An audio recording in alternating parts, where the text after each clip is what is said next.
সুন্দর এসে পৌঁছে গেছি আগাতি এয়ারপোর্ট। সেখান থেকে আমরা বাই রোডে গাড়ি করে যাচ্ছি। দেখুন চারিদিকে নারকেল গাছ, তার মধ্যে দিয়ে আমাদের রাস্তা এগিয়ে চলেছে আমাদের গাড়ি দুরন্ত বেগে। আমরা এক একটা গাড়িতে 6 জন করে যাত্রী যাচ্ছি। এই সুন্দর সেই লাক্ষাদ্বীপ একদম পুরো সমুদ্রের উপরে মনে হচ্ছে যেন ভেসে যাচ্ছি।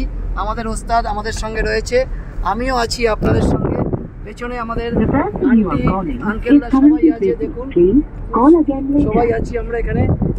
এই সুন্দর রাস্তা দিয়ে যাচ্ছি, একদম পুরো চারিদিকে নীল জল, মানে বিশ্বাস করা যাচ্ছে না এত সুন্দর। ফ্লাইটটা নামলো মনে হলো যেন সমুদ্রের মধ্যে দিয়ে নামলাম, একদম ল্যান্ড করলো। ছোট্ট একটা এয়ারপোর্ট, এত ফাইন।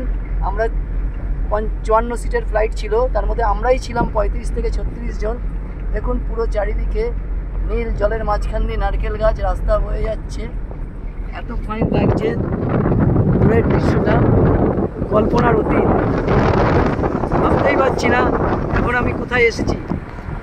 পুরো মনে হচ্ছে যেন সমুদ্রের মধ্যেই বসবাস করছি, একদম পাখির ডানার মতন উড়ে আসলাম মনে হচ্ছে সমুদ্রের উপর দিয়ে।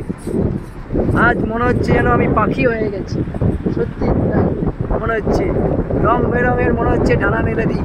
এই সুন্দর দৃশ্য সমুদ্রের উপর দিয়ে যাচ্ছি, ডানা হলেই হয়ে যাবে। সুন্দর নারকেল গাছ চারিদিকে, অপূর্ব দৃশ্য, ভাবনায় বলা যাবে না। চারিদিকে এত সুন্দর জল, নীল জায়গা, না আসলে বিশ্বাস করা যাবে না। তার মধ্যে সমস্ত আইল্যান্ডগুলো ছোট ছোট ছোট ছোট বিল্ডিং। আমরা এসে পৌঁছে যাব আমাদের রিসোর্টে।